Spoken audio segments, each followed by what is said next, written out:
श्रीवास्तव के बारे में, जिनका 58 साल की उम्र में दिल्ली के एम्स में निधन हुआ। उनके परिवार ने इसकी पुष्टि की है। 1 महीने से ज़्यादा समय तक अस्पताल में जिंदगी और मौत के बीच जूझने के बाद आज उनका निधन हो गया। कॉमेडियन के स्वास्थ्य में बीच में सुधार देखने को मिला था, लेकिन कुछ पिछले दिनों की अगर बात की जाए तो उनकी हालत में सुधार नहीं हो रहा था। जब से राजू श्रीवास्तव को हार्ट अटैक आया तभी से वो बेहोशी थे। सीने में दर्द और जिम में वर्कआउट के दौरान गिरने के बाद उन्हें 10 अगस्त को दिल्ली के एम्स अस्पताल में भर्ती कराया गया था। राजू श्रीवास्तव पिछले 41 दिनों से वेंटिलेटर सपोर्ट पर थे। 10 अगस्त को बेहोश होने के बाद से उन्हें होश नहीं आया था।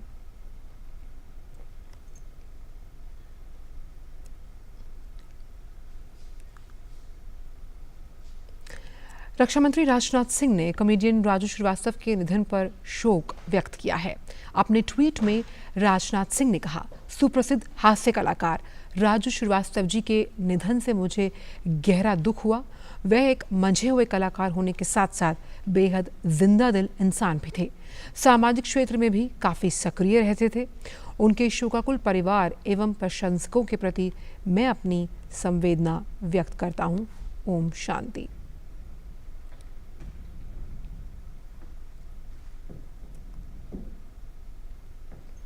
केंद्रीय गृह मंत्री अमित शाह ने कॉमेडियन राजू श्रीवास्तव के निधन पर शोक व्यक्त किया। अपने ट्वीट में अमित शाह ने कहा, सुप्रसिद्ध हास्य कलाकार राजू श्रीवास्तव जी का एक विशिष्ट अंदाज था। उन्होंने अपनी अद्भुत प्रतिभा से सभी को प्रभावित किया। उनका निधन कला जगत के लिए एक बड़ी क्षति है। मैं उनके परिजनों और प्रशंसकों के प्रति संवेदना व्यक्त करता हूँ। ईश्वर उन्हें ये दुख सहने की शक्ति दे। ओम शांति शांति।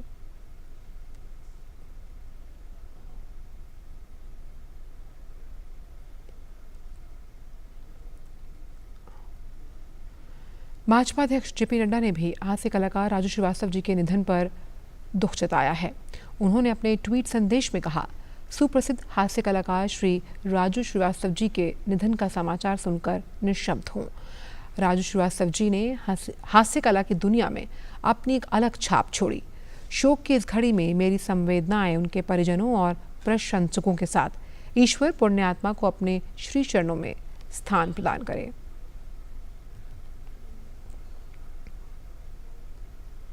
वहीं उत्तर प्रदेश के मुख्यमंत्री योगी आदित्यनाथ ने राजू श्रीवास्तव के निधन पर गहरा दुख जताया। उन्होंने कहा, जीवन भर अपनी पीड़ा को दबाते हुए बिना किसी भेदभाव के वो सभी का मनोरंजन करते रहे।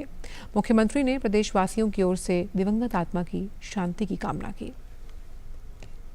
बिना किसी भेदभाव के सबका मनोरंजन करते रहे। आज वे हमारे बीच में नहीं हैं।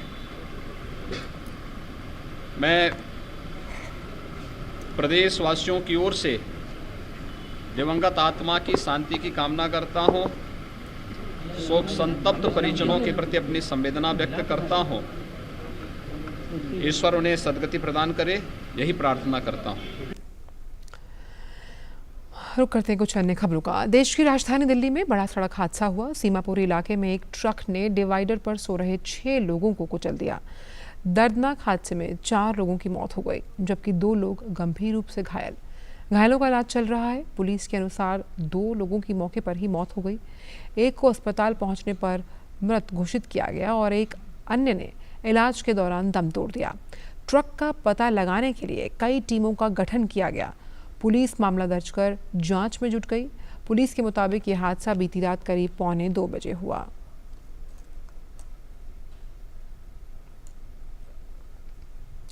खबर आंध्र प्रदेश से, जहां के चित्तूर की एक फैक्ट्री में भीषण आग लग गई। इस हादसे में 3 लोगों की मौत हो गई। आग लगने से आसपास के इलाकों में धुएं का गुबार उठा। हादसा कैसे हुआ, फिलहाल ये वजह साफ नहीं हो पाई है, लेकिन पुलिस इस मामले की जांच पड़ताल में जुटी हुई है।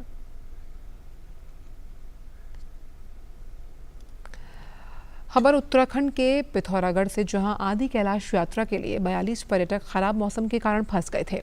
एसडीआरएफ ने राहत और बचाव कार्य चलाकर सभी फंसे हुए यात्रियों को बचा लिया। और अब खबर बिहार के सासाराम से, जहां मालगाड़ी के 20 डब्बे पटरी से उतर गए।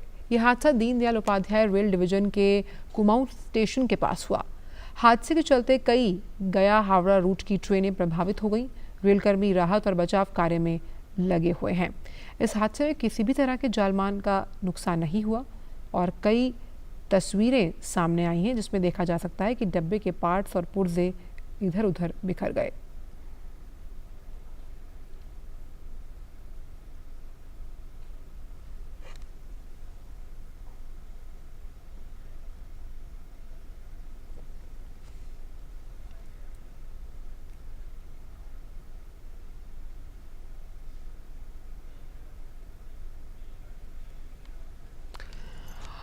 और बड़ी खबर आपको बता दें, जिस तरह से हमने बताया कि राजू श्रीवास्तव का निधन हुआ है, प्रधानमंत्री ने भी ट्वीट कर इस पर दुख व्यक्त किया है। कॉमेडी किंग राजू श्रीवास्तव नहीं रहे हैं। सुबह से ही हम इस खबर को ट्रैक कर रहे हैं।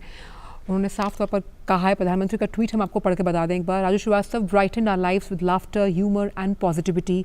ही leaves us too soon, but he will continue to live in the hearts of countless people. Thanks to his rich work over the years, his demise is saddening. Condolence to his family and admirers. Om Shanti. साफ तौर पर प्रधानमंत्री ने कहा कि हमारी जिंदगियों को रोशन किया उन्होंने अपने हास्य से और सकारात्मकता से. बहुत जल्दी वो हमें छोड़कर चले गए और आज भी वो लोगों के दिलों में, जो असंख्य लोग हैं, अपने काम की वजह से आज भी लोगों के दिलों में राज कर रहे हैं और उनका जाना बहुत दुखद है. मेरी संवेदनाएं उनके परिवार और प्रशंसकों के साथ. प्रधानमंत्री ने ट्वीट किया. ओम शांति. अपनी तस्वीर भी साझा की है प्रधानमंत्री ने, जो हम तस्वीर देख रहे हैं जिसमें वो राजू श्रीवास्तव से मिले थे. और हम जानते हैं कि जब हम कॉमेडी की बात करते हैं तो कोई उनका सानी नहीं, और ये कॉमेडी किंग के रूप में वो दुनिया को हंसाते हंसाते अब रुला कर चले गए. तो राजू ने हंसी हास्य के साथ हमारे जीवन को रोशन किया. प्रधानमंत्री ने ट्वीट कर लिखा है, बहुत जल्दी वो हमें छोड़कर चले गए, लेकिन क्योंकि उन्होंने इतना अच्छा काम किया, लोगों को हंसाया, इसलिए वो आज भी लोगों के दिलों में राज करते हैं और उनका जाना दुखद है. शोक संतप्त जो परिवार है, मेरी संवेदनाएं उनके और उनके प्रशंसकों के साथ. 58 साल की उम्र, राजू श्रीवास्तव का निधन आज सुबह 10:20 पर एम्स में उन्होंने अंतिम सांस ली. मशहूर हास्य कलाकार राजू श्रीवास्तव नहीं रहे. हमने देखा कि तमाम जो राजनीति से जुड़े तमाम विख्यात लोग हैं, उन्होंने इस पर अपनी प्रतिक्रिया जाहिर की है. हमने देखा किस तरह से गृह मंत्री, उसके बाद प्रधानमंत्री ने भी ट्वीट कर साफ तौर पर कहा कि किस तरह से राजू श्रीवास्तव का जाना अपूर्णीय क्षति है जब हम बात करते हैं हास्य जगत की.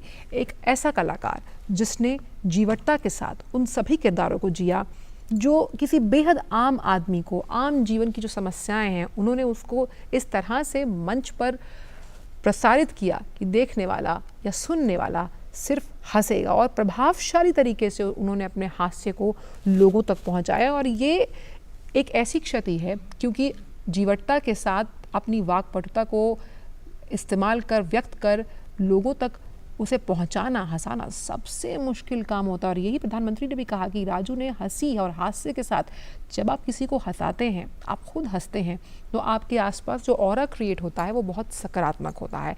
और उसी सकारात्मकता का जिक्र प्रधानमंत्री ने, उसी पॉजिटिविटी का जिक्र प्रधानमंत्री ने किया है कि कैसे राजू ने अपनी इसी हास्य, वाक्पटुता, उसके साथ लोगों के जीवन में ऊर्जा और पॉजिटिविटी को भरा. हमारे साथ नितेंद्र इस वक्त फोन लाइन पर जुड़े. नितेंद्र, प्रधानमंत्री का ट्वीट भी इस तरफ इशारा करता है कि किस तरह से खुश रहना, लोगों को खुश करना, सकारात्मकता के पथ पर जाना होता है. और राजू श्रीवास्तव उसके बहुत बड़े वक्ता थे और कहीं उनका कोई सानी नहीं था. और बहुत बहुत बड़ी क्षति है ये हास्य जगत के लिए.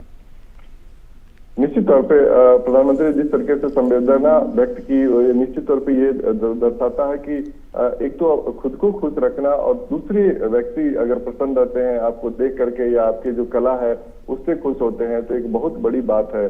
और यही संवेदना प्रधानमंत्री ने व्यक्त की. और एक ऐसा व्यक्तित्व जो पिछले 2 दशक से एक तरह से हम कह सकते हैं कि भारत के जो लोग हैं उनको एक तरह से कॉमेडी के क्षेत्र में एक तो अहम योगदान दिया ही दिया, साथ ही साथ लोगों को हंसाते भी रहे. अगर आप वीकेंड में देखें या उनके शो देख लें आपके अंदर जितना भी तनाव हो या बाकी बहुत सारी परेशानियां अगर जीवन में है तो दूर हो जाती हैं। और चाहे हम जो कोरोना का दौर रहा है उसमें भी अगर हम देखें तो कितना अहम रोल था ऐसे जो कॉमेडियन थे उन लोगों के लिए। तो एक बड़ी क्षति है कॉमेडी जगत के लिए। और प्रधानमंत्री ने उनको जब 2014 में वो बीजेपी ज्वाइन किए थे तो उन्हें स्वच्छ भारत अभियान का हिस्सा बनने के लिए भी नामित किया था। तो एक स्वच्छता के भी वो एम्बेसडर रहे थे। तो समाज के क्षेत्र में या अपने कॉमेडी के क्षेत्र में या फिल्मों में या फिर टीवी के जितने भी वो बड़े स्टार थे वो एक अपूर्णीय क्षति है इस जगत के लिए। बिल्कुल। और जिस तरह से पॉजिटिविटी और सकारात्मकता का जिक्र प्रधानमंत्री ने अपने ट्वीट में भी किया है नितेंद्र, कैसे वो अपने अलग और अलहदा देसी अंदाज से लोगों को गुदगुदाते थे, एक मस्त मौला ज़िंदगी जीने के लिए कि टेंशन नहीं लेनी है। और ख़ास तौर पर जिस स्ट्रेस का हम जिक्र कर रहे हैं उसका जिक्र प्रधानमंत्री ने भी किया कि कैसे लोगों को और उनकी ज़िंदगियों को रोशन किया अपने इसी सकारात्मक एटीट्यूड की वजह से। जी बिल्कुल। हम जानते हैं कि जीवन में सबके कुछ न कुछ परेशानी रहती है, लेकिन उस परेशानी को अगर आप पॉजिटिव रह के या फिर दूसरों के जीवन में पॉजिटिव एक तरह से सकारात्मकता आप लाते हैं, उनके चेहरे पे खुशी लाते हैं या मन को प्रसन्न करते हैं अपने कला के द्वारा, तो एक बहुत बड़ी बात है। और इससे करोड़ों लोग प्रभावित होते हैं या से प्रेरणा भी लेते हैं। तो ये जो उनका व्यक्तित्व का पहलू था उसको प्रधानमंत्री जी ने जिक्र किया। और निश्चित तौर पे हम सब जानते हैं कि राजू श्रीवास्तव का नाम ही काफी है अगर हम कॉमेडी की बात करें या फिर ऊर्जा हम कहें कि अगर जीवन में। और जिस तरह से नितेंद्र प्रधानमंत्री ने लिखा है कि अपने काम की वजह से, और काम क्या था, लोगों को हंसाने का सबसे मुश्किल काम है किसी के चेहरे पर हंसी लेकर आना, और वो अपने इसी काम की वजह से लोगों के दिलों पर राज करते हैं। ये किस तरह से उनके काम ने जो उन्हें एक बहुत ही अलग पहचान दिलाई, और ऐसी पहचान जिससे हर उम्र का, हर आयु वर्ग का व्यक्ति उनके साथ जुड़ाव महसूस करता था। जी बिल्कुल। सबसे बड़ी बात थी कि उनके काम ही था जब जिसके बदौलत इतना वो आगे बढ़े। जब कानपुर में उनका जन्म हुआ था, उसके बाद 1993 से हास्य की दुनिया में वो काम कर रहे थे। और उस जमाने में 93 में कल्याण जी आनंद जी, बाप्पी लाहिड़ी हो या नितिन मुकेश जैसे कलाकारों के साथ भारत के साथ साथ विदेशी दौरों पे जाते थे, वो स्टेज शो करते थे इन बड़े कलाकारों के साथ। और उसके बाद से उनकी जो कुशल मिमिक्री थी वो बहुत ही, उसकी टाइमिंग बहुत अच्छी थी। और वो बिल्कुल ही रोजमर्रा की जो छोटी छोटी घटनाएं होती थी उन पर वो व्यंग करते थे। मिमिक्री भी बहुत अच्छे से कर लेते थे। खासतौर पे अगर सदी के महानायक अमिताभ बच्चन की भी बढ़िया वो मिमिक्री करते थे। तो ये जो पक्ष था उनका, फिल्मों में भी काम किए, टीवी जगत में उन्होंने काम किया। उसके बाद से हम जानते हैं कि बिग बॉस में रहे, शक्तिमान जो लोकप्रिय धारावाहिक रहा उसमें काम किए, ग्रेट इंडियन लाफ्टर चैलेंज से उनके एक नई ऊंचाई मिली, वो घर घर तक लोकप्रिय हो गए। बहुत संघर्षपूर्ण जीवन रहा है नितेंद्र उनका, कि किस तरह से उन्होंने एक छोटे छोटे हम कह सकते हैं स्टैंड-अप्स के साथ, छोटे कॉमिक रोल्स के साथ उन्होंने शुरुआत की। और प्रधानमंत्री ने जिस तरह से कहा कैसे उन्होंने लोगों के जीवन में आनंद भरा, और खुद एक जब आप संघर्षपूर्ण जीवन जीते हैं, आप चुनौतियों से निपटते हैं और उसका सामना आप हंसकर करते हैं, तो इसी तरह का संदेश आप लोगों को भी देते हैं। जी बिल्कुल बिल्कुल। यही बात प्रधानमंत्री ने खुद अपने संवेदना में व्यक्त किया है कि आप दूसरों के जीवन में अगर खुशियां लाते हैं, उनके अंदर सकारात्मकता भरते हैं, तो एक बहुत बड़ी बात है। और यही प्रेरणा उनके जीवन की रही, जो आने वाले जो भी लोग हैं वो उनसे सीखें। और ये प्रेरणादायक जो उनका जीवन है वो हम सबको हमेशा याद रहेगा और प्रेरणा देता रहेगा। बिल्कुल। और प्रधानमंत्री का भी ये कहना है कि बहुत जल्द ही वो इस दुनिया को छोड़कर चले गए, तो कहीं ना कहीं हंसते हंसते वो रुलाकर गए हैं। प्रधानमंत्री ने भी प्रशंसकों और परिवार के प्रति संवेदनाएं व्यक्त की हैं। आज कहीं ना कहीं हिंदुस्तान की आंखों में आंसू हैं। बहुत बहुत शुक्रिया नितेंद्र इन तमाम जानकारियों को हमसे साझा करने के लिए। फिलहाल समाचारों में इतना ही, दीजिए इजाज़त। चलिए, आपके साथ बने रहते हैं, हम इसी बड़ी खबर पर लगातार आपको बता रहे हैं। तो क्योंकि सबसे अहम बात यहाँ पर ये है कि किसी को हंसाना, जिस तरह से हम लगातार इस पर चर्चा कर रहे हैं, वो सबसे मुश्किल। और राजू श्रीवास्तव के बारे में ये कहा जाता है कि एक बहुत ही संघर्षपूर्ण और चुनौतीपूर्ण जीवन उन्होंने जिया, लेकिन कभी भी चुनौतियों को अपने इस हास्य की जो कला है उस पर हावी नहीं होने दिया। और सबसे अहम बात यहाँ पर यह है कि उन्हीं चुनौतियों को पार पाते हुए उन्होंने लोगों को हंसाया और लोगों के बीच उन तमाम कैरेक्टर्स को, गजोदर भैया की हम बात करें सबसे अहम है, वो बहुत ज़्यादा अहम है जिसको उन्होंने जीवट किया। तो इस पर आगे बने रहेंगे, और भी बहुत सी खबरें हैं, कहीं मत जाइए। एक वक्त छोटे से ब्रेक का है टीडी न्यूज़ पर। इन शहरी बस्तियों में अब राष्ट्रीय शहरी स्वास्थ्य मिशन हरियाणा के तहत शहरी प्राथमिक स्वास्थ्य केंद्रों के माध्यम से गर्भवती की जांच व सुरक्षित प्रसव की मुफ्त सुविधा उपलब्ध करवाई जाती है, ताकि आपकी ममता और खुशियां कायम रहें। तो याद रखिए, गर्भवती का नाम तुरंत दर्ज करवाएं, उसकी पूरी देखभाल करें और डिलीवरी अस्पताल में ही करवाएं। बधाई हो। राष्ट्रीय शहरी स्वास्थ्य मिशन हरियाणा, स्वस्थ बने जीवन, हर बस्ती हर आंगन। पेड़ लगाओ, पानी बचाओ, जनसंख्या को जनबाढ़ न बनाओ। IME Sahibabad, Ghaziabad, NCR 27 years of excellence in higher education offers Radhika scholarship up to 50% of college fees. Break के बाद सबका स्वागत। रुक करते हैं अन्य खबरों का। सुप्रीम कोर्ट कर्नाटक हिजाब मामले में आज भी सुनवाई जारी रखेगा। कल याचिकाकर्ताओं की ओर से दलीलें पूरी कर ली गई थी। सुनवाई के दौरान याचिकाकर्ताओं की ओर से वकील दुष्यंत दवे ने कहा कि हिजाब मुस्लिम महिलाओं की गरिमा को बढ़ाता है। कर्नाटक सरकार की ओर से सॉलिसिटर जनरल तुषार मेहता ने कहा कि 2021 से पहले कोई मुस्लिम लड़की हिजाब नहीं पहन रही थी और ना ही ऐसा कोई सवाल उठा। ये कहना गलत होगा कि सरकार ने सिर्फ हिजाब बैन किया है। दूसरे समुदाय के लोगों को भी भगवा गमछा पहनने से रोका गया।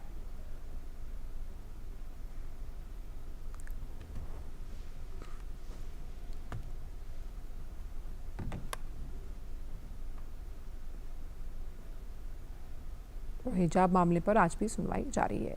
लेकिन अगर बात करें ईरान की, तो हिजाब को लेकर विरोध प्रदर्शन अब तेज हो गया है। राजधानी तेहरान समेत देश के कई शहरों में लोगों ने कल हिजाब को लेकर विरोध प्रदर्शन किए और नारे लगाए। दरअसल कुछ दिनों पहले हिजाब नियमों का पालन नहीं करने पर 22 वर्षीय महिला महसा अमीनी को तेहरान से गिरफ्तार किया गया था। इसके बाद पुलिस द्वारा पीटने पर हिरासत में उसकी मौत हो गई थी। इस घटना के बाद से लोगों में गुस्सा भरा हुआ है और महिलाएं अपने बालों को काटकर और हिजाब को जलाकर विरोध प्रदर्शन कर रही हैं।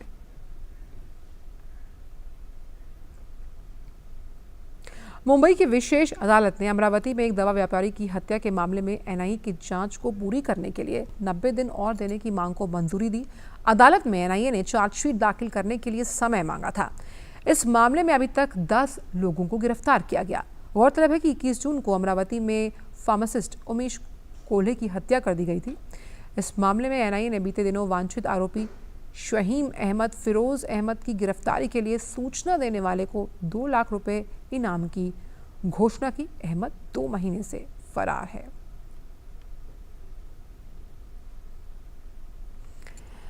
वो करते हैं अगली खबर का, और खबर आ रही है बिहार से। बड़ी खबर है, भाजपा अध्यक्ष खबर गुजरात से। भाजपा अध्यक्ष JP नड्डा गुजरात के दौरे पर हैं और आज उनका दूसरा दिन है। भाजपा अध्यक्ष आज सुबह 10 बजे प्रदेश गांधीनगर स्थित भाजपा कार्यालय श्री कमलम में प्रदेश भाजपा पद अधिकारियों एवं प्रदेश भाजपा के जो मोर्चा अध्यक्ष हैं उनके साथ बैठक करेंगे। इसके बाद वे प्रदेश भाजपा कार्यालय में ही गुजरात से भाजपा की लोकसभा एवं राज्यसभा सांसदों के साथ बैठक करेंगे।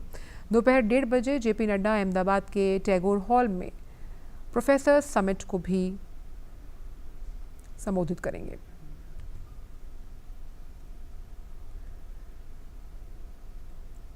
अब नजर डालते हैं कोरोना संक्रमण के ताज़ा आंकड़ों पर। स्वास्थ्य और परिवार कल्याण मंत्रालय के मुताबिक देश भर में पिछले 24 घंटों में 4,510 मामले दर्ज किए गए। वहीं पिछले 24 घंटों में 5,640 मरीज उपचार करवाकर स्वस्थ हुए, जिसके बाद देश में रिकवरी रेट 98%। वहीं साप्ताहिक पॉजिटिविटी रेट वर्तमान में 1.80%, दैनिक पॉजिटिविटी रेट 1.33% दर्ज किया गया।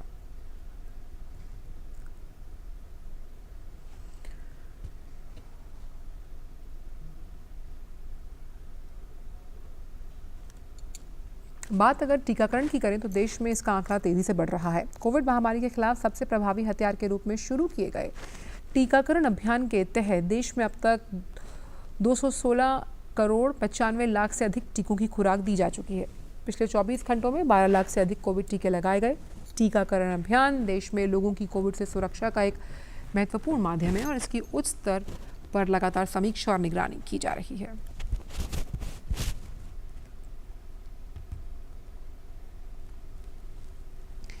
रुक करते हैं अंतर्राष्ट्रीय खबरों का। न्यूयॉर्क में चल रहे संयुक्त राष्ट्र महासभा में फ्रांस के राष्ट्रपति इमैनुअल मैक्रोन ने प्रधानमंत्री नरेंद्र मोदी के उस बयान का समर्थन किया जिसमें उन्होंने कहा था कि ये समय युद्ध का नहीं है। फ्रांस के राष्ट्रपति इमैनुअल मैक्रोन ने यूएनजीए के संयुक्त राष्ट्र महासभा के उच्च स्तरीय सत्र में कहा कि पीएम मोदी ने समरकंद में सही कहा था कि ये समय युद्ध का नहीं है। पश्चिम से बदला लेने या पूर्व के खिलाफ पश्चिम का विरोध करने का ये समय नहीं है। उन्होंने कहा पीएम मोदी ने जो ये कहा है ये हमारे जैसे संप्रभु राष्ट्रों के सामने आने वाली चुनौतियों का सामना करने का समय है।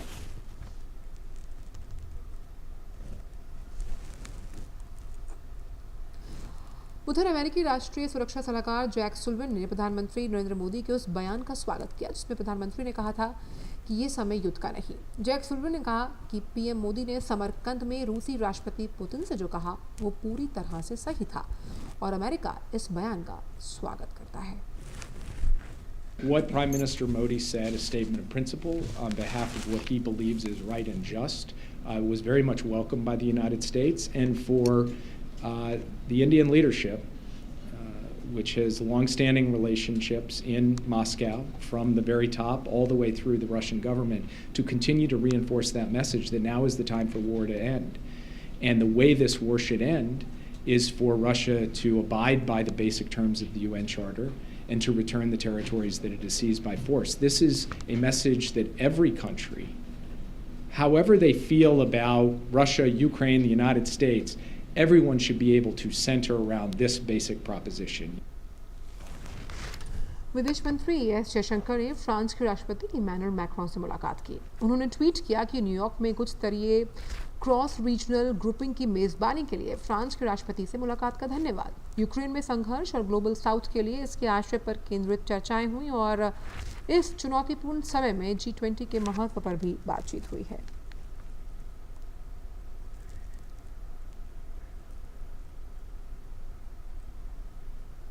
विदेश मंत्री एस जयशंकर ने मंगलवार को संयुक्त राष्ट्र महासभा के उच्च स्तरीय सत्र के इतर दुनिया भर के शीर्ष नेताओं के साथ बैठकों का दौर जारी रखा। डॉक्टर एस जयशंकर ने तुर्की के विदेश मंत्री मेवलुत चावुसोग्लू से मुलाकात की। दोनों नेताओं ने यूक्रेन संघर्ष, खाद्य सुरक्षा, G20 प्रक्रियाएं जैसे कई अहम मुद्दों पर बातचीत की। इससे पहले उन्होंने अपने लीबियाई समकक्ष डॉक्टर नजला एलमंगोश से मुलाकात की। डॉक्टर एस जयशंकर ने लीबिया में उभरती स्थिति पर अपनी लीबियाई समकक्ष के दृष्टिकोण की सराहना की। विदेश मंत्री जयशंकर ने अपने मित्र ऑस्ट्रिया के विदेश मंत्री अलेक्जेंडर शालेनबर्ग से भी मुलाकात की। दोनों नेताओं के बीच सहयोग के विस्तार पर चर्चा हुई। विदेश मंत्री डॉक्टर एस जयशंकर ने निकारागुआ के अपने समकक्ष डेनिस मोकोंडा से भी मुलाकात की। दोनों पक्षों ने वैश्विक स्थिति और इसके बहुपक्षीय प्रभावों पर बातचीत की।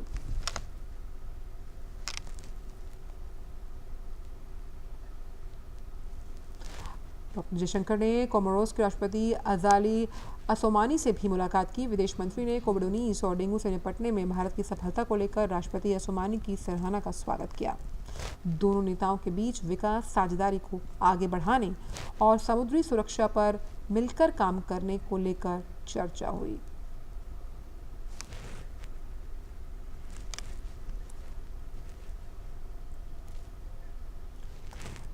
विदेश मंत्री डॉक्टर एस जयशंकर ने घाना के राष्ट्रपति नाना अकुफो-एडो से भी मुलाकात की और संयुक्त राष्ट्र सुरक्षा परिषद में दोनों देशों के बीच जारी सहयोग पर चर्चा की, विशेष रूप से आतंकवाद पर। विदेश मंत्री ने विकास साझेदारी की उपलब्धियों की भी सराहना की।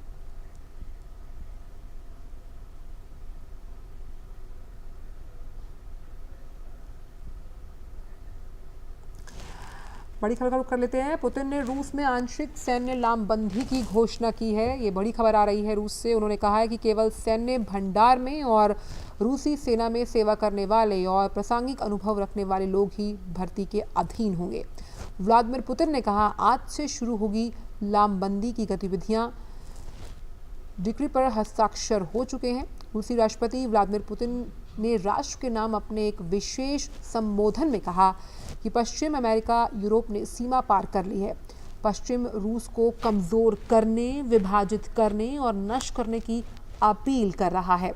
पुतिन ने कहा कि वे अपने क्षेत्र की रक्षा के लिए हर जरूरी जो संसाधन है उसका इस्तेमाल करेंगे। बड़ी खबर रूस से, जहां साफ तौर पर राष्ट्रपति पुतिन ने कहा कि रूस की सुरक्षा के लिए वो किसी भी हद तक जाएंगे। राष्ट्र के नाम अपने विशेष संबोधन में राष्ट्रपति पुतिन का ये बयान आया है। ये बयान ऐसे समय में जब आया है जब हम जानते हैं कि रूस और यूक्रेन के बीच युद्ध चल रहा है। रूस की चेतावनी को कोई हल्के में ना ले, साफ तौर पर राष्ट्रपति पुतिन ने कहा है। और इसी बड़ी खबर पर हमारे साथ अमृतपाल जुड़ गए हैं। अमृत, इस वक्तव्य से कि वो किसी भी हद तक रूस को बचाने के लिए जा सकते हैं, पुतिन क्या कहना चाहते हैं? राष्ट्रपति पुतिन आंसर क्लियरली एस्केलेट कर रहे हैं सिचुएशन को, क्योंकि जिस तरह के खिताब जो राष्ट्राध्यक्ष हैं यूएन जनरल असेंबली में के इजलास में कर रहे हैं, तो ये रिएक्शन उनका एक टेलीवाइज्ड एड्रेस के थ्रू ये है कि वो क्लियरली मैटर्स को देखते हैं कि ये वेस्ट की एग्रेशन देखते हैं और एक तरह की इम्प्लिसिट सपोर्ट भी उन्होंने एक्सटेंड कर दी है। हालांकि उन्होंने ये कहा नहीं है इन एज मेनी वर्ड्स, पर एक सपोर्ट एक्सटेंड कर दी है जो रेफरेंडम वो डॉनबास के इलाकों में, लुहांस्क के इलाकों में, ज़पोरिज़िया में और खेरसों में करवाना चाहते हैं, जो वहाँ रशियन बैक्ड एडमिनिस्ट्रेशन है और रशिया की फोर्सेस के कंट्रोल के अंडर है। तो कि वहाँ तो एक तरह का जो फर्स्ट स्टेप फॉर्मल एनेक्सेशन का यूक्रेन के पार्ट्स का वो उन्होंने इस पार्शियल मोबिलाइजेशन के और वेस्ट को ये धमकी देना कि आप न्यूक्लियर ब्लैकमेल कर रहे हैं और ये कहना कि आप इस थ्रेट को लाइटली ना लीजिए और रशिया कि हम ब्लफ नहीं कर रहे हैं। रशिया के पास जो होगा वो उस अपनी मिलिट्री माइट इस्तेमाल करेगा अपनी टेरिटरी को प्रोटेक्ट करने के लिए। तो क्लियरली वेस्ट या यूक्रेन रशियन टेरिटरी तो अटैक नहीं कर रहा है। तो ये राष्ट्रपति पुतिन का कहना क्लियरली ये इसका मतलब ये निकाला जा सकता है कि ये जो रेफरेंडम वो करवाने जा रहे हैं और उस रेफरेंडम में अगर ओवरवेलमिंग रेफरेंडम, क्योंकि वहां पर अभी भी de facto Russian backed control है और रशियन सोल्जर्स हैं, और अगर वो वहां की आवाज वोट करती है कि रशिया के साथ उसका विलय हो, तो वो क्लियरली अब एनेक्सेशन की तरफ बढ़ रहे हैं यूक्रेन के पार्ट्स की, और काफी बड़ा हिस्सा है। मतलब आप मान लें कि हंगरी के साइज का हिस्सा यूक्रेन सबसे है यूरोप का। तो यूक्रेन में से एक हंगरी निकाल दीजिए और चाइना को और रशिया को दे दीजिए, तो इसकी ओर स्थिति बढ़ती लग रही है। और एक तरह से धमकी भी है वेस्ट को कि अगर आपने मिलिटरी इंटरवीन किया इसमें रेफरेंडम के रिजल्ट्स के बाद, तो आप फिर जंग के लिए तैयार रहें। बिल्कुल, कहीं ना कहीं साफ तौर पर पश्चिमी देश रूस को तबाह और कमजोर करने की कोशिश और साजिश रच रहे हैं, यही कहना है पुतिन का, जो राष्ट्र के नाम संबोधन दिया। बहुत बहुत शुक्रिया अमित इन तमाम जानकारी को हमसे साझा करने के लिए। तो साफ तौर पर उन्होंने कहा कि भाई यूक्रेन जंग का जो लक्ष्य है वो अभी भी अपरिवर्तित है, यही पुतिन का कहना है। और उन्होंने साफ तौर पर कहा कि यूक्रेन के जो लुहांस्क पीपल्स रिपब्लिक है उसको मुक्त करा लिया गया है, और अगर दोनेत्स्क पीपल्स रिपब्लिक की बात की जाए तो वो आंशिक रूप से मुक्त है, लेकिन पश्चिमी ताकतें रूस को कमज़ोर आंकने की कतई कोशिश ना करें, ये साफ तौर पर उन्होंने चेतावनी दी है अपने राष्ट्र संबोधन के माध्यम से। और फिलहाल वक्त एक छोटी सी ब्रेक का।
ब्रेक के बाद सभी का स्वागत। रुक करते अन्य खबरों का। केंद्रीय विज्ञान और प्रौद्योगिकी मंत्री डॉक्टर जितेंद्र सिंह अमेरिका की 5 दिवसीय यात्रा पर हैं। डॉक्टर जितेंद्र सिंह आज से 23 सितंबर तक संयुक्त राज्य अमेरिका की पेंसिल्वेनिया की पिट्सबर्ग में आयोजित हो रहे वैश्विक स्वच्छ ऊर्जा कार्यमंच global clean energy action forum में भाग लेंगे। केंद्रीय मंत्री विद्युत, नवीन और नवीकरणीय ऊर्जा मंत्रालय के साथ साथ विज्ञान और प्रौद्योगिकी मंत्रालय के संयुक्त भारतीय मंत्री स्तरीय आधिकारिक जो प्रतिनिधिमंडल है उसका नेतृत्व करेंगे। ये कार्यक्रम स्वच्छ ऊर्जा, नवाचार और उनके प्रयोग में तेजी लाने के लिए 30 से अधिक देशों के मुख्य सीईओज, नव प्रवर्तनकर्ताओं, युवा पेशेवरों सहित दुनिया भर के हजारों स्वच्छ ऊर्जा जो नेता हैं वो उन्हें एक मंच पर लेकर आएगा। इस दौरान स्वच्छ ऊर्जा समाधानों के लिए उसमें तेजी लाने के लिए जैव रिफाइनरीज का जो सतत विमानन ईंधन है उसकी सामग्री, उसके साथ साथ तमाम अन्य platforms, building energy efficiency, smart grid, carbon capture, hydrogen valley platform के जो क्षेत्र हैं और वो भारत के महत्वपूर्ण प्रयासों को इस मंच से उजागर करेगा। अपने दौरे के दौरान डॉक्टर जितेंद्र सिंह प्रख्यात जो शिक्षाविद हैं उनके साथ भी मिलेंगे और भारतवंशियों से भी बातचीत करेंगे। और केंद्रीय विज्ञान और प्रौद्योगिकी मंत्री जितेंद्र सिंह कल शाम न्यूयॉर्क पहुंच गए।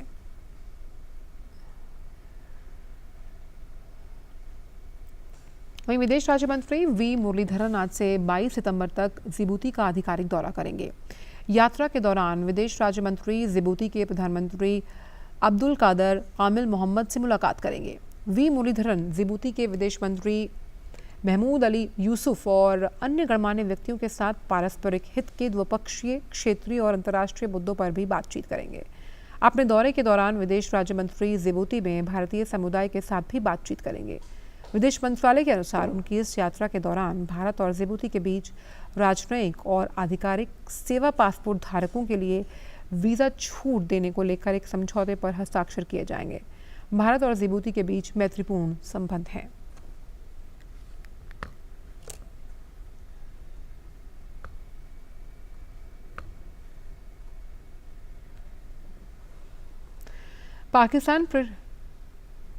पाकिस्तान प्रेरित वाली खबर हम आपको बाद में बताएंगे। दिल्ली पुलिस स्पेशल कॉन्फ्रेंस कर रही है, प्रेस कॉन्फ्रेंस। आइए सीधे चलते हैं। जो लोग विदेश में बैठे हैं उनके कहने पे तो ये भी जो हमारा सारा फोकस था उसी के चलते special cell new Delhi range की टीम ऑलरेडी नार्को टेरर पे बहुत ज़्यादा काम कर रही है। तो इसी के चलते ये सारा पूरा जो ड्राइव है ये उसका one of the main part है।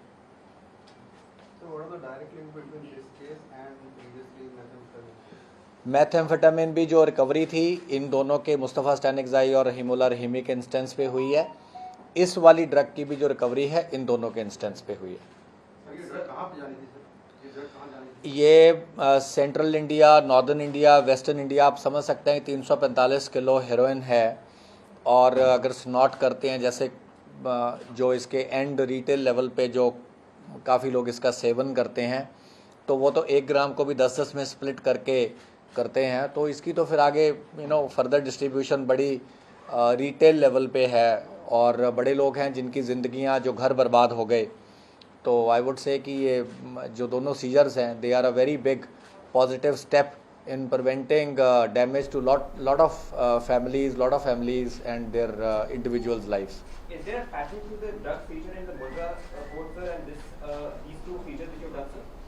देखिए अगर देखा जाए कि ये जो बड़े तस्कर हैं ड्रग्स के ये भी अलग अलग पोर्ट को चूज़ कर रहे हैं। पहले वेस्टर्न इंडिया के पोर्ट्स को चूज़ किया, फिर सदर्न इंडिया में चेन्नई पोर्ट सामने आया, अब जवाहरलाल नेहरू पोर्ट ट्रस्ट का नाम सामने आया।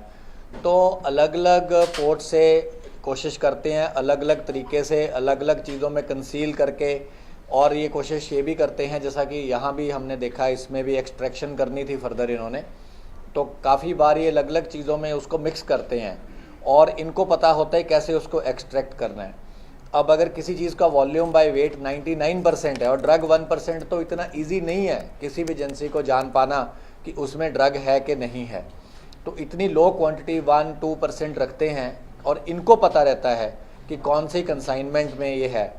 जब लास्ट टाइम हमने मेथ का भी सीजर किया था तो वो जो सिलिका के बैग्स थे तो ऐसे पता नहीं चलता ओपन, अगर आप सिलिका को देखते हैं और हेरोइन को देखते मेथ को देखते हैं क्योंकि वो भी क्रिस्टल फॉर्म में है, लेकिन उसमें जो बैग्स थे उन पे एक एक बार एक्स्ट्रा डला हुआ था, क्योंकि आप देखिए ना 20,000 kg है ये टोटल कंसाइनमेंट। अगर आप 50 किलो का भी एक बैग लगाते हैं तो आपका ये मतलब it runs into hundreds of bags. और फिर आप बाहर देखेंगे पूरा कंटेनर है। अब हमारी टीम को भी एक नॉर्मल ट्रक में तो कंटेनर भी नहीं आया, बहुत बड़ा ट्रांसपोर्ट व्हीकल ऑर्गेनाइज करना पड़ा, 5 हाइड्रा ऑर्गेनाइज करने पड़े कंटेनर को उतारने के लिए। तो उस तरीके से देखा जाए तो इस पे बहुत ही I would say not only it is quantity of seizure, it is the huge volume of effort also which has gone qualitative and quantitative to lead to this detection. मतलब सर बिना अगर जो इनपुट मिला था उसके बिना impossible था एक तरह से इस ड्रग्स को पकड़ना, अगर आपसे मिस हो जाता तो ये निकल ही जाता। देखिए अब ये जो नहीं हुआ उस पर हम 100% तो नहीं बोल सकते, लेकिन मुश्किल था, काफ़ी मुश्किल था। अगर देखा जाए 21 जून और आज हम बैठे हैं 21 सितंबर, तो जुलाई का 1.25 साल हो गया ये कंसाइनमेंट वहाँ पड़ी हुई है। कितनी एजेंसियों ने शायद वहाँ पे और डिफरेंट टाइप की एक्टिविटीज़ भी करी होंगी, लेकिन जब तक ग्राउंड वर्क और नॉलेज और इंटेलिजेंस और इन्फॉर्मेशन नहीं है तो तब तक काफ़ी मुश्किल और चैलेंजिंग है। सर आपने बोला था you mentioned that the network over here is directly in contact with the terror groups over there in Pakistan. Have you got any evidence of the Afghanis present over here, which is huge, you know, who are actually involved in this network? They are the ones who are in touch with the terror groups in Pakistan, or is it the Indian associates over here who are in contact with the terror groups in Pakistan? देखिए Afghan nationals का अभी recent सा कोई direct सामने नहीं आया, but it is an ongoing investigation. लेकिन Indian associate तो बड़े सारे सामने हैं, बड़ी सारी हमने अरेस्ट करी हैं। इनफैक्ट आज एक और सेपरेट केस में भी हमने अरेस्ट किया हमारे एक डिफरेंट यूनिट ने, तो that alleged was already in touch with Rinda.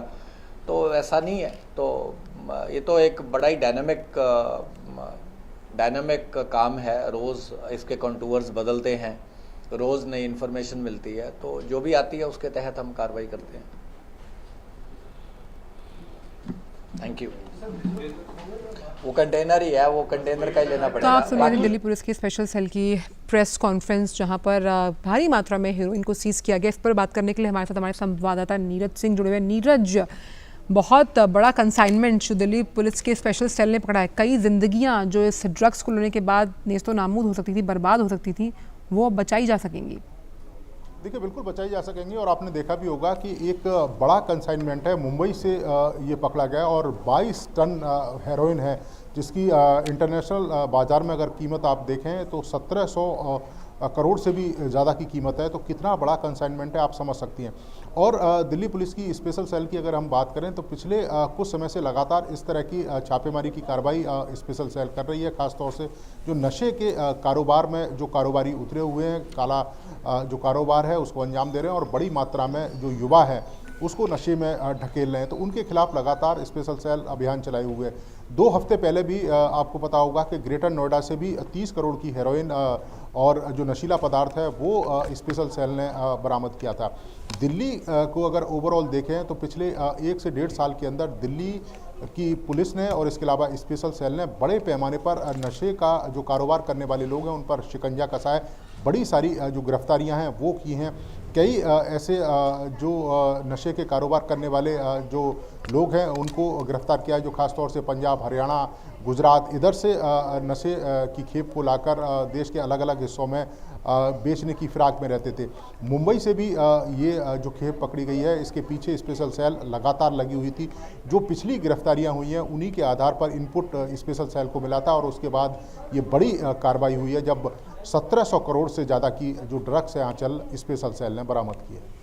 अगर इसके तार जोड़ने की कोशिश की जाए, क्या कुछ खबर सामने आ रही है कि आखिर ये कंसाइनमेंट कहाँ से आया था और किस तरह से कौन कौन से लोग इसमें इन्वॉल्व थे? और दूसरी सबसे अहम बात मैं यहाँ से आपसे जानना चाहती हूँ कि स्पेशल सेल किस तरह की यूनिट्स बनाकर, जिस तरह से हम प्रेस कॉन्फ्रेंस में भी सुन रहे थे, किस तरह छापेमारी को अंजाम देता है? देखिए स्पेशल सेल एक अलग दिल्ली पुलिस की एक यूनिट है और ख़ासतौर से इसके ऊपर जो आतंकवाद जो गतिविधियां हैं उनको हैंडल करने का जो जिम्मा है वो सौंपा जाता है।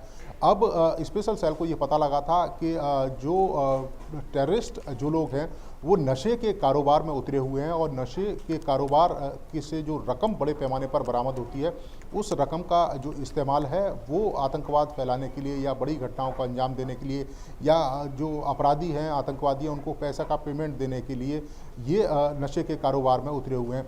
इसी को लीड स्पेशल सेल ने लिया था और आपको पता होगा कि इससे पहले भी आप अगर देखें कि कई सारे जो कार्रवाई हुई है, चाहे स्पेशल सेल की हो, ईडी की हो, एनआईए की हो, आपने देखा होगा कि किस तरीके से नार्को टेरर को लेकर ईडी ने भी लगातार कार्रवाई की है, एनआईए ने भी कार्रवाई की है, किस तरह से आतंकवादी और जो लोकल गैंगस्टर हैं उनमें एक गठजोड़ है। और इसके साथ ही इसी के तहत जो आतंकवादी हैं, चाहे अफ़गानिस्तान से या पाकिस्तान के थ्रू जो नशे की जो खेप आती है वो लोकल गैंगस्टरों के थ्रू उसको पास करवाते हैं और उसके अलावा देश के अलग अलग हिस्सों में बेचते हैं और उससे जो नार्को टेरर से जो पैसा बरामद होता है उसको इस्तेमाल आतंकवादी घटनाओं के लिए, आतंकवादी गतिविधियों के लिए करती है। तो उसी तरह का इनपुट जो दिल्ली पुलिस की स्पेशल सेल है उसको मिला था। उसके बाद उन्होंने इन्वेस्टिगेशन किया। इससे पहले जो लोग गिरफ्तार हुए थे उनसे इनपुट मिला और उसके बाद ये बड़ी मात्रा में जो खेप है मुंबई से बरामद की है। बिल्कुल, तो मुंबई के पोर्ट से हेरोइन बरामद हुई है। नीरज, तो जिस नार्को टेरर का, जिस टर्म का आप इस्तेमाल कर रहे हैं, किस तरह से जो टेरर है ख़ासतौर पर युवाओं के लिए, क्योंकि कहा जाता है कि इस तरह के ड्रग्स का इस्तेमाल सबसे ज़्यादा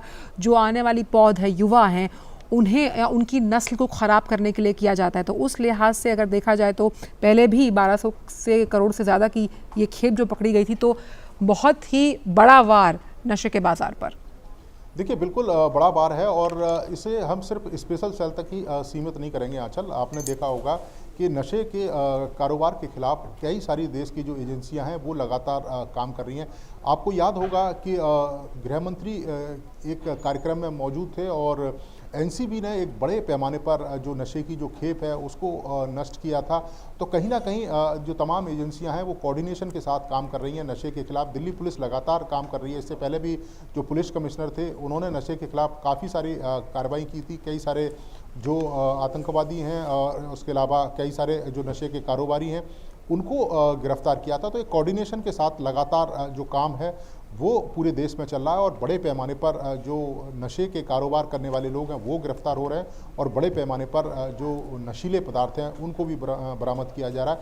क्योंकि कहीं ना कहीं ये नशे की जो खेप है वो आम जो आदमी है, जो युवा वर्ग है, उसी को बर्बाद कर रही है। तो उसके लिए तमाम एजेंसियां, चाहे एनआईए हो, ईडी हो, इसके अलावा एनसीबी हो, दिल्ली पुलिस हो या राज्यों की अलग अलग पुलिस हो, वो एक साथ स्पेशल कह सकते हैं कि एक अभियान चलाए हुए हैं नशे के कारोबार। तो नशा तस्करों पर सबसे बड़ा वार है। करीबन 1700 करोड़ से भी ज़्यादा की हेरोइन को जब्त किया गया। बहुत बहुत शुक्रिया नीरज, इन तमाम जानकारियों को हमसे साझा करने के लिए। तो फिलहाल समाचारों में इतना ही। दीजिए इजाज़त, नमस्कार।